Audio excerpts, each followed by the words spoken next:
Hi guys, तो आज मैं एक ऐसे टॉपिक के बारे में बात कर रही हूँ जो आपको कोई नहीं बताएगा कि आपको क्या उम्मीद रखनी चाहिए और क्या नहीं। तो वो टॉपिक आज मैं कवर करने वाली हूँ और मैं इसमें अपना पर्सनल एक्सपीरियंस भी आप लोगों के साथ शेयर करूंगी। जो आज हम कवर करने वाले हैं वो आपने टाइटल से पढ़ ही लिया होगा। आप अपनी प्रेगनेंसी के बाद जो आपका फर्स्ट पीरियड आता है तो आप उससे क्या उम्मीद रख सकते हो, like what to expect. Let's get start the video. तो जो फर्स्ट पॉइंट आता है वो है when does it return. Pregnancy के कितने टाइम बाद आपका पहला पीरियड आएगा। तो एज सून एज 6 वीक्स, मतलब आपने डिलीवर किया उसके बाद से 6-7 हफ्तों के बीच में, मतलब तब भी आ सकता है या फिर वो महीने भी ले सकता है, लाइक 6 मंथ, 7 मंथ, 8 मंथ। और अगर आप ब्रेस्ट फीड करा रहे हो तो थोड़ा और ज़्यादा भी टाइम ले सकता है, लाइक साल भर के आसपास भी ले सकता है। अब यहाँ अगर हम बात करेंगे कि मेरा फर्स्ट पीरियड कब आया था आफ्टर डिलीवरी, तो वो मेरा 8 मंथ आप कह सकते हो, 8 या 9 मंथ के आसपास मुझे मेरा फर्स्ट पीरियड आया था। अब ये कम ज़्यादा इसलिए होता है, किसी को जल्दी आ जाता है एज सुन एज 6 वीक्स, जैसे मैंने बताया 8-9 महीने या 1 साल के आसपास भी आ सकता है, क्योंकि हार्मोन्स चेंज हो रहे होते हैं, हार्मोन्स सेटल हो रहे होते हैं, तो वो आपकी बॉडी के अकॉर्डिंगली आपको फर्स्ट पीरियड आता है। सेकंड पॉइंट है it might look nothing like your old period. अब जैसे आपको प्रेगनेंसी के पहले जैसे पीरियड्स आते थे, हो सकता है अब जो पीरियड आ रहा है वो वैसा ना हो, वो आपको सरप्राइज ही कर देगा बिल्कुल, क्योंकि हो सकता है कि वो उसका फ्लो हैवी हो और ज़्यादा लंबे टाइम तक आता हो। जैसे अगर आपका प्रेगनेंसी के पहले जो पीरियड आता है वो समझ लो 6 डेज के लिए आता है, मैक्सिमम 7 डेज के लिए आता है। तो ये जो पीरियड आएगा, लाइक जो प्रेगनेंसी के बाद वाला पीरियड आएगा, हो सकता है ये 10 दिन का हो, 8-10 दिन का हो, या उससे ज़्यादा भी हो सकता है। तो इसमें आपको घबराने की बात नहीं है।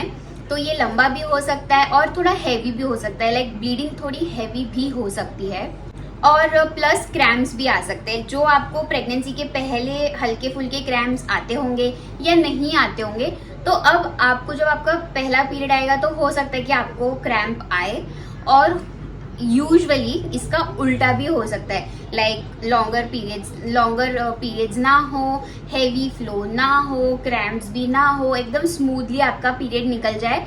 क्योंकि क्या होता है ना, हर एक बॉडी अलग होती है एक दूसरे से, जैसे प्रेगनेंसी अलग होती है वैसे ही बॉडीज भी अलग होती है, तो उनका पीरियड्स में रिएक्ट करना भी डिफरेंट होता है। अब मेरे केस में बात करेंगे तो मेरे को हैवी फ्लो था जो मेरा फर्स्ट पीरियड आया था।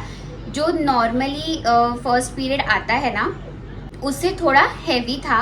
बाकी क्रैम्प्स मुझे उतना फील नहीं है, क्योंकि मेरे को प्रेगनेंसी के पहले भी क्रैम्प्स नहीं आते थे, या थोड़ा हैवीनेस लगता था लोअर एब्डोमेन में, पर कभी क्रैम्प नहीं आया कि ऐसे पेट पकड़ के मैं बैठी हूँ, ऐसा मेरा कभी नहीं हुआ, ना पहले ना बाद में। फ्लो थोड़ा हैवी था बट वो मैनेज हो गया था मेरे से। जो थर्ड पॉइंट है वो है your period cycle must be irregular. अब क्या होगा, जैसे आपकी जो पहले प्रेगनेंसी से पहले वाला जो पीरियड था वो एकदम 28 डेज, 32, 45 जो भी आपका साइकिल था उसके अकॉर्डिंग आपका सेकेंड पीरियड आ जाता था। लेकिन अब क्या होगा, अब जो आपका पीरियड आएगा ना, मतलब डिलीवरी के बाद फर्स्ट पीरियड आया, फिर आपकी साइकिल चली और सेकेंड पीरियड आने वाला है, सेकेंड मंथ का। पर अब इसमें आप ये नहीं सोच सकते कि मेरी तो 28 दिन की साइकिल है, तो मुझे जो दूसरा पीरियड आएगा या जो दूसरी साइकिल आएगी वो 28 डेज में ही रिटर्न हो जाए। ऐसा नहीं होगा, हो सकता है कि वो 45 डेज की हो जाए, अगर 28 दिन की है तो 45 डेज की हो जाए, है ना। तो ज़्यादा टाइम भी लगा सकती है, मतलब पर्टिकुलर सेम डेट या सेम टाइम या 28 डेज में नहीं आ सकती, दिन आगे पीछे हो सकते हैं, ठीक है। साथ ही साथ आपका फ्लो भी वियर्ड हो जाता है इसी के साथ, जैसे वियर्ड सी या इरेग्युलर साइकिल है तो इरेग्युलर फ्लो भी हो जाता है। कहने का मतलब कि आप समझ लो आपके रेगुलरली जो पीरियड्स आते हैं उसमें 4 दिन हैवी फ्लो होता है, बाकी के 2 दिन लाइट या नहीं के बराबर होते हैं। पर इसमें क्या होगा, शुरुआत के 2 दिन हल्का फुल्का होगा, बाकी के 4 हैवी हो जाएंगे, या ऑल ओवर 7 डेज हैवी की हैवी रहेगी। तो थोड़ा सा वियर्ड फ्लो भी हो जाता है। और कुछ नहीं हुआ ना तो सरप्राइज विजिट दे देगा बिना कोई इंडिकेशन के, ना आपको दर्द होगा, ना आपको क्रैम्प आएगा, ना कुछ होगा, और सीधा भाई साहब जी प्रकट हो जाएंगे। तो सरप्राइज विजिट भी हो सकता है। अब ये सब क्यों हो रहा है? क्योंकि ना आपकी बॉडी बहुत सारी चीजों से गो थ्रू हो चुकी है, तो अब उसको वापस ट्रैक पे आने के लिए टाइम लगता है। तो अब आपको इस सिचुएशन में क्या करना है, अपनी बॉडी को समझो, उसको सेटल होने का टाइम दो, उसको रीबूट होने का टाइम दो। और इसमें घबराने की बात कोई भी नहीं है।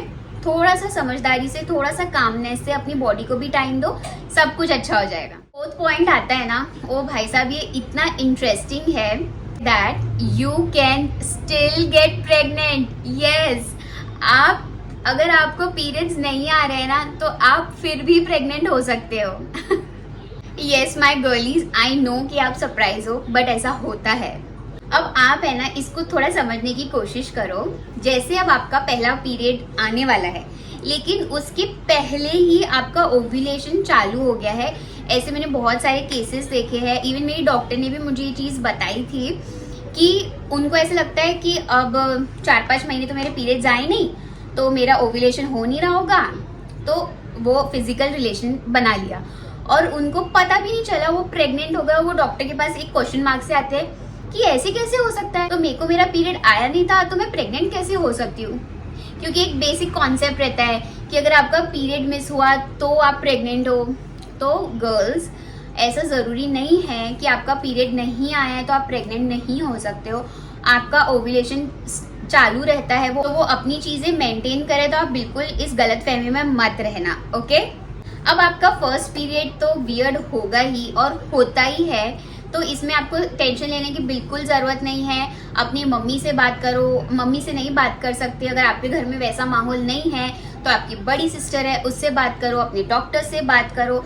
पर इस चीज़ के ऊपर स्ट्रेस मत लो मम्मीज, क्योंकि अपने आसपास अपना बेबी है और बहुत सारी चीज़ें हैं जो हमें सोचनी है और करनी है। अगर आप इन छोटी छोटी चीज़ों की टेंशन लोगे तो आप बहुत स्ट्रेस में आओगे। स्ट्रेस में आओगे तो हार्मोन्स रिलीज, वैसे हार्मोन्स रिलीज होंगे, ठीक है। और आप बिल्कुल मत सोचो कि आप अकेले हो। आप, मैं, सब इसी साइकिल में, कोई रह चुका है, कोई रहने वाला है। और जो ऑलरेडी मॉमीज बन चुकी है, प्लीज वो मुझे कमेंट सेक्शन में बताना कि उनका फर्स्ट पीरियड कैसा था। और साथ ही साथ प्रेगनेंसी से रिलेटेड और भी अगर वीडियोस देखनी है तो मेरे चैनल पे अवेलेबल है, या तो आप इस आई बटन पे क्लिक करके देख सकते हो, नहीं तो मैंने प्लेलिस्ट भी बनाई है, वो भी चेकआउट कर सकते हो। तो मिलती हूँ मैं ऐसे ही अच्छे अच्छे टॉपिक्स के साथ, तब तक के लिए बाय बाय।